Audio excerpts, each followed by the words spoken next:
Apartment ನಲ್ಲಿ ಏನ್ ಸಮಸ್ಯೆ ಆಗ್ತಾ ಇದೆ ಅಂತ ಬರೆಯೋದಕ್ಕೆ ಒಂದು ಬುಕ್ ಅನ್ನ ಇಡಲಾಗಿದೆ. ಬರೀ ಬರೆಯೋದಕ್ಕಷ್ಟೇ ಸೀಮಿತ ಆಗಿದೆ ಈ ಬುಕ್. ಈ ಪುಸ್ತಕದಲ್ಲಿ ದಾಖಲಾಗಿದೆ ನೂರಾರು ಸಮಸ್ಯೆ. ಆದ್ರೆ ಸಮಸ್ಯೆ ಹೀಗಾಗಿದೆ ಅಂತ ಯಾರು ಪರಿಹಾರವನ್ನಂತೂ ಕೊಟ್ಟಿಲ್ಲ.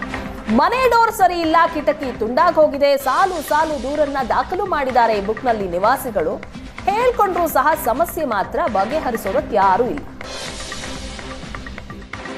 ಸದ್ಯ ಈ ಚಿಕ್ಕಲ್ಲೂರು ಬಳಿಯಲ್ಲಿರುವಂತಹ ರಾಜೀವ್ ಗಾಂಧಿ ವಸತಿ ನಿಗಮದಲ್ಲಿ ಕಟ್ಟಲಾಗಿರುವಂತಹ ಮನೆಗಳಲ್ಲಿ ಏನಾದರೂ ಪ್ರಾಬ್ಲಮ್ ಇದ್ದರೆ ಅದನ್ನು ಸೆಕ್ಯೂರಿಟಿ ರೂಮ್ನಲ್ಲಿ ತಂದು ಒಂದು ಪುಸ್ತಕದಲ್ಲಿ ಎಲ್ಲರೂ ನಿವಾಸಿಗಳು ಬರೀಬೇಕು. ಸದ್ಯ ಆ ಪುಸ್ತಕ ನಮ್ಮ ಮುಂದೆ ಇದೆ. ಪುಸ್ತಕದಲ್ಲಿರುವಂಥ ಕಂಪ್ಲೇಂಟ್ ನೋಡಿ, ಕಂಪ್ಲೇಂಟ್ ಪುಸ್ತಕ, ದೂರು ಪುಸ್ತಕ ಅಂತ ಹಾಕಿದ್ದಾರೆ. ಚಿಕ್ಕಲ್ಲೂರು ರಾಮಪುರ ಫಲಾನುಭವಿಗಳ ಸಮಿತಿ. ಇದರಲ್ಲಿ ದೂರು ನೋಡ್ತಾ ಹೋದರೆ ನೀವು ಒಂದೊಂದು ದೂರುಗಳನ್ನು ಕೂಡ ನೀವು ಅಷ್ಟು ದೂರುಗಳನ್ನು ಬರೆದಿಟ್ಟಿದ್ದಾರೆ. ಇಲ್ಲಿ ಎಲ್ಲವೂ ಕೂಡ ದೂರುಗಳನ್ನು ಬರೆಯೋದಕ್ಕಷ್ಟೇ ಸೀಮಿತ ಆಗಿದೆ. ಅಡುಗೆ ಮನೆಯಲ್ಲಿ ಸ್ವಿಚ್ ಹತ್ತಿರದಲ್ಲಿ ಕರೆಂಟ್ ಹೊಡೆಯುತ್ತೆ, ಇದರದ್ದೆಲ್ಲ ಸಾಕಷ್ಟು ಬರೆದಿದ್ದಾರೆ.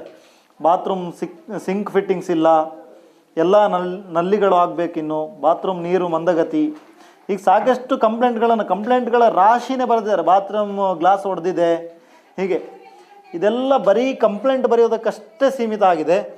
ಸದ್ಯ ಈ ಕಂಪ್ಲೇಂಟ್ನ ಬಗ್ಗೆ ಮಾತನಾಡ್ತಾರೆ ಒಬ್ಬ ಸ್ಥಳೀಯರು. ಅವ್ರನ್ನ ಮಾತನಾಡಿಸ್ತಾ ಹೋಗ್ತೀನಿ. ಸರ್, ತಾವೆಲ್ಲರೂ ಕೂಡ ಇಲ್ಲಿ ಬಂದು ಕಂಪ್ಲೇಂಟ್ ಬರೀತೀರಾ, ಇದನ್ನು ಸೊಲ್ಯೂಷನ್ ಮಾಡೋದು ಯಾರು ಮಾಡಬೇಕು?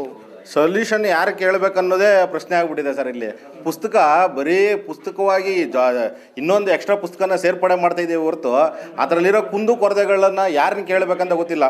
ಈ AEE ಹತ್ರ ಹೋಗಿ ಅವರ ರೆಸ್ಪಾನ್ಸ್ ಮಾಡಲ್ಲ, ಇನ್ನೊಬ್ರು ಕೇಳಿ ಅಂತಾರೆ. ಇನ್ನೊಂದು AEE ಹತ್ರ ಹೋದರೆ ಅವ್ರಿಗೂ ಮಾಹಿತಿ ಇಲ್ಲ. ಇಲ್ಲಿ ಸೈಟ್ ಎಲ್ಲ ಇದೆ ಅಂತಲೇ ಗೊತ್ತಿಲ್ಲ ಕೆಲವರಿಗೆ. ಆ ಥರ ವ್ಯವಸ್ಥೆ ಇದೆ. ಜಮೀರ್ ಸಾಹೇಬ್ರೆ, ದಯವಿಟ್ಟು ಗಮನ ಹರಿಸಿ ಈ ಕಡೆಗೆ. ನಿಮ್ಮ ಆಪ್ತ ಕಾರ್ಯದರ್ಶಿ ಅಂತ ಮಾತಾಡ್ಸೋಕ್ಕೆ ಆಗಲ್ಲ. ನಿಜವಾಗ್ಲೂ ಎಷ್ಟು ಅವ್ಯವಸ್ಥೆಯಿಂದ ಕೂಡ ಐತೆ ಅಂದರೆ ಮೂಲಭೂತ ಸೌಕರ್ಯಗಳೇ ಇಲ್ಲ. ಇಲ್ಲಿ ಚಿಲ್ಕನೇ ಇಲ್ಲ ಬಾಗಿಲುಗಳಿಗೆ. ಕೆಲವೊಂದಕ್ಕೆ ಅಲ್ಲಿ ನೋಡ್ರಿ ಸೀಪೇಜ್ ವಾಟರ್ ಹೆಂಗೆ ಲೀಕ್ ಆಗ್ತಿದೆ ಅಂತಂದರೆ ಬಾತ್ರೂಮ್ದು ಇನ್ನೊಂದು ಸ್ವಲ್ಪ ದಿನ ಹೋಯ್ತಂದ್ರೆ ಸರ್ ಬೇರೆ ಆ ಮನೆ ನೀರು ಈ ಕಡೆ ಹೊಡಿತದೆ, ಈ ಕಡೆ ನೀರು ಆ ಕಡೆ ಹೊಡಿತದೆ. ಆ ಥರ ಪರಿಸ್ಥಿತಿ ಐತೆ. ಇಲ್ಲಂತೂ ಡೆಂಗ್ಯೂ ಅಂತೂ ಸಿಕ್ಕಾಪಟ್ಟೆ ಇಲ್ಲಿ ಆಲ್ಮೋಸ್ಟ್ ಒಂದು 30 ಮನೆಯವರು ಇದ್ದಾರೆ ಸರ್. ಆಲ್ರೆಡಿ ಜ್ವರ ಅದು ಇದು ಅಂತಲೇ ಹಾಸ್ಪಿಟ್ಲಿಗೆ ಹೋಗೋದಾಗ್ಬಿಟ್ಟಿದೆ. ಮುಂದ್ಗಡೆ ನೀರು ನೋಡ್ಬೇಕು ನೀವು, ಎಷ್ಟು ನೀರು ತುಂಬ್ಕೊಂಡಿದೆ ಅಂತಂದರೆ ಭಾಳ ಅವ್ಯವಸ್ಥೆಯಿಂದ ಇದೆ ಸರ್ ಇಲ್ಲಿ. ದಯವಿಟ್ಟು ಜಮೀರ್ ಸಾಹೇಬ್ರು ಒಂದ್ಸಲ ಬಂದು ವಿಸಿಟ್ ಮಾಡಿ ನಿಮ್ಮ ಅಧಿಕಾರಿಗಳನ್ನ ಕ್ಲಾಸ್ ತಗೊಳ್ರಿ. ದಯವಿಟ್ಟು ನೀವು ಹಿಂಗಿದ್ರೆ ನಾವು ಇಲ್ಲಿ ಅಧೋಗತಿ ಆಗ್ಬಿಡ್ತೀರಿ. ನಿಜವಾಗ್ಲೂ ದಯವಿಟ್ಟು ಗಮನ ಹರಿಸಿ ಈ ಕಡೆಗೆ. ಸದ್ಯ ಇದು ಕಂಪ್ಲೇಂಟ್ನ ಬಗ್ಗೆ ಇಲ್ಲಿ ಫಲಾನುಭವಿಗಳು ಮಾತನಾಡ್ತಾ ಇರುವಂಥದ್ದು. ಫಲಾನುಭವಿಗಳನ್ನು ವಿಚಾರಿಸುವಂಥ ಕೆಲಸವನ್ನು ಮಾಡ್ತಾ ಇಲ್ಲ ಅನ್ನುವಂಥದ್ದು, ಜೊತೆಗೆ ದೂರು ಬರೆಯೋದಕ್ಕಷ್ಟೇ ಈ ದೂರು ಪುಸ್ತಕ ಸೀಮಿತ ಆಗಿದೆ ಅನ್ನುವಂಥದ್ದು ಸದ್ಯ ನಮಗೆ ಮೇಲ್ನೋಟಕ್ಕೆ ಕಾಣಿಸ್ತಾ ಇರುವಂಥದ್ದು. ಕ್ಯಾಮ್ರಾ ಪರ್ಸನ್ ಅರ್ಜುನ್ ಜೊತೆ ಸ್ವಸ್ತಿ ಕನ್ಯಾಡಿ, ಏಷ್ಯಾನೆಟ್ ಸುವರ್ಣ ನ್ಯೂಸ್, ಬೆಂಗಳೂರು. ಕಳಪೆ ಕಾಮಗಾರಿ ಕನ್ನಡಿ ಹಿಡಿದಂತಿದೆ ಈ ಟೆರೆಸ್. ರಸ್ತೆ ಗುಂಡಿಗಳ ರೀತಿಯಲ್ಲಿ ಈ ಬಿಲ್ಡಿಂಗ್ ನ ಟೆರೆಸ್ ಕಂಡು ಬರ್ತಾ ಇದೆ. ಟೆರೆಸ್ ಮೇಲೆ ನೂರಾರು ಪ್ಯಾಚ್ ವರ್ಕ್ ಆಗಿದೆ. ಮಳೆ ನೀರು ಸೋರದಂತೆ ಯಾವ ರಕ್ಷಣೆನೂ ಸಹ ಇಲ್ಲ. ಬಿರುಕು ಬಿಟ್ಟಲ್ಲೆಲ್ಲ ತೇಪೆ ಹಚ್ಚಿ ಬಿಲ್ಡರ್ ಎಸ್ಕೇಪ್ ಆಗಿದ್ದಾನೆ. ಮತ್ತೆ ಮಳೆ ಬರ್ತಾ ಇದ್ದಂತೆ ಕಿತ್ತು ಬೀಳ್ತಾ ಇದೆ ಆ ತೇಪೆಗಳು. ನಾವು ರಸ್ತೆಗಳಲ್ಲಿ ಗುಂಡಿಗಳನ್ನು ನೋಡಿದ್ವಿ, ಆದರೆ ಅಪಾರ್ಟ್ಮೆಂಟ್ನ ಮೇಲೆ ಗುಂಡಿಗಳನ್ನು ನೋಡಲಿಲ್ಲ. ಸದ್ಯ ರಾಜೀವ್ ಗಾಂಧಿ ವಸತಿ ನಿಗಮದ ಈ ಪ್ರಾಜೆಕ್ಟ್ ಏನು ಆರಂಭ ಆಗಿದೆಯೋ ಇಲ್ಲಿ ಮೇಲ್ಭಾಗದಲ್ಲಿ ನೀವು ರಸ್ತೆಗಳಿಗೆ ಏನು ಪ್ಯಾಚ್ ವರ್ಕ್ ಹಾಕ್ತಾಯಿದ್ರು ಅದೇ ರೀತಿಯ ಪ್ಯಾಚ್ ವರ್ಕ್ಗಳನ್ನು ಈ ಅಪಾರ್ಟ್ಮೆಂಟ್ನ ಮೇಲ್ಭಾಗಕ್ಕೆ ಹಾಕಿದ್ದಾರೆ. ಕೋಟ್ಯಾಂತರ ರೂಪಾಯಿ ಖರ್ಚು ಮಾಡಿರುವಂಥ ಅಪಾರ್ಟ್ಮೆಂಟು 6 ತಿಂಗಳಿಗೆ ಈ ಥರದ ಪರಿಸ್ಥಿತಿ. ಸದ್ಯ ನಾನು ನಿಮಗೊಂದು ಕಡೆ ತೋರಿಸ್ತೀನಿ. ಇಲ್ಲಿ ನೋಡಿ, ಇದು ರಸ್ತೆಯಲ್ಲಿ ಯಾವ ಥರ ಗುಂಡಿ ಹೇಳುತ್ತೋ ಅದೇ ಥರ ಇಲ್ಲಿ ಗುಂಡಿ ಎದ್ದಿರುವಂಥದ್ದು. ಇದು ನಿಮಗೆ ಸದ್ಯ ಕಾಣಿಸ್ತಾ ಇರುವಂಥದ್ದು. ಇಲ್ಲಿ ಸಿಮೆಂಟು ಇಲ್ಲ, ಏನೂ ಇಲ್ಲ ನೋಡಿ. ಇನ್ನೂ ಇದು ಮಾಡ್ತಾ ಹೋದರೆ ಮಳೆಗೆ ನೀರು ಬಂದರೆ ಇನ್ನೂ ಜಾಸ್ತಿ ಹೋಗುತ್ತೆ. ಇದು ಈ ಥರದ ಪರಿಸ್ಥಿತಿಯಲ್ಲಿ ಸದ್ಯಕ್ಕೆ ಅಪಾರ್ಟ್ಮೆಂಟ್ ಮೇಲ್ಭಾಗದಲ್ಲಿ ಇರುವಂಥದ್ದು. ಇದು ಇಷ್ಟು ಗುಂಡಿ ಆಯಿತು, ನಾವು ಕೈಯಲ್ಲಿ ತೋಡಿ ಎಷ್ಟು ಗುಂಡಿ ಆಯಿತು. ಇನ್ನೇನಾದರೂ ಸ್ವಲ್ಪ ಭಾರವಾದ ವಸ್ತು ಹಾಕಿದರೆ ಇನ್ನೂ ಜಾಸ್ತಿ ಗುಂಡಿ ಆಗುತ್ತೆ.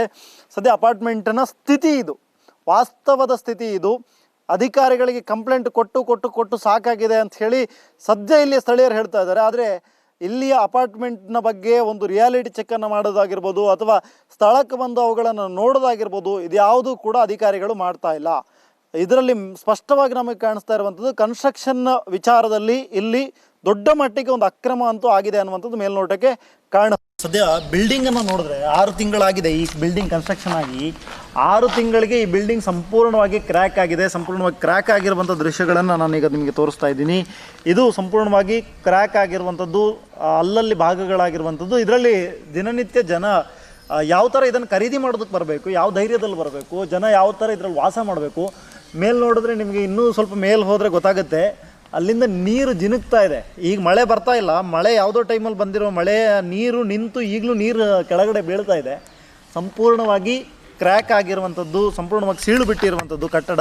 6 ತಿಂಗಳಲ್ಲಿ ನಿರ್ಮಾಣವಾಗಿರುವಂಥ ಕಟ್ಟಡ ಈ ಪರಿಯಲ್ಲಿ ಸೀಳು ಬಿಟ್ಟಿದೆ ಅಂತ ಹೇಳಿದ್ರೆ ಇನ್ನು ಎಷ್ಟು ವರ್ಷ ಇದರಲ್ಲಿ ಧೈರ್ಯದಲ್ಲಿ ಬದುಕನ್ನು ಸಾಗಿಸಬೇಕು? ಸಾಕಷ್ಟು ಕನಸನ್ನು ಕಟ್ಕೊಂಡು ಬಂದಂತಹ ಈ ಒಂದು ಅಪಾರ್ಟ್ಮೆಂಟ್ನಲ್ಲಿ ಮನೆಗಳು ಈ ಥರದಲ್ಲಿ ಇದ್ದರೆ ಯಾವ ಪರಿಸ್ಥಿತಿಯಲ್ಲಿ ಜನ ಇಲ್ಲಿ ಜೀವನ ಮಾಡಬೇಕು ಅನ್ನುವಂಥ ಸದ್ಯಕ್ಕೆ ಇಲ್ಲಿಯ ಜನರ ನಿವಾಸಿಗಳ ಪ್ರಾಬ್ಲಮ್ಮು, ನಿವಾಸಿಗಳ ಪ್ರಶ್ನೆ.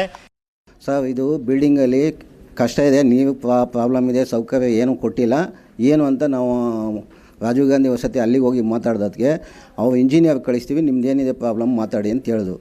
ಮಾತಾಡಿ 3 ತಿಂಗಳಾಯಿತು, ಯಾರು ಇದುವರೆಗೂ ರೆಸ್ಪಾನ್ಸ್ ಮಾಡಿಲ್ಲ. ಒಂದು ಸೆಕೆಂಡ್ ಒಂದು ಇದು ಮೇಂಟೆನೆನ್ಸ್ ಚಾರ್ಜ್ ಅಂತ ಅಂದ್ಬಿಟ್ಟು ಮೇಂಟೆನೆನ್ಸ್ ಮಾಡಬೇಕು ಅಂತ ಹೇಳ್ತಾರೆ. ಅವರು ಮೇಂಟೆನೆನ್ಸ್ ಚಾರ್ಜ್ 2 ವರ್ಷ ಫ್ರೀ ಕೊಟ್ಟಿದ್ದೀವಿ ಅಂತ ಹೇಳ್ತಾ ಇದ್ದಾರೆ. ರೆಸ್ಪಾನ್ಸಿಬಿಲಿಟಿ ಯಾರು ತಗೊಂಡಿದ್ದಾರೆ ಸರ್? ಪ್ರೆಗ್ನೆಂಟ್ ಆಗಿದೆ.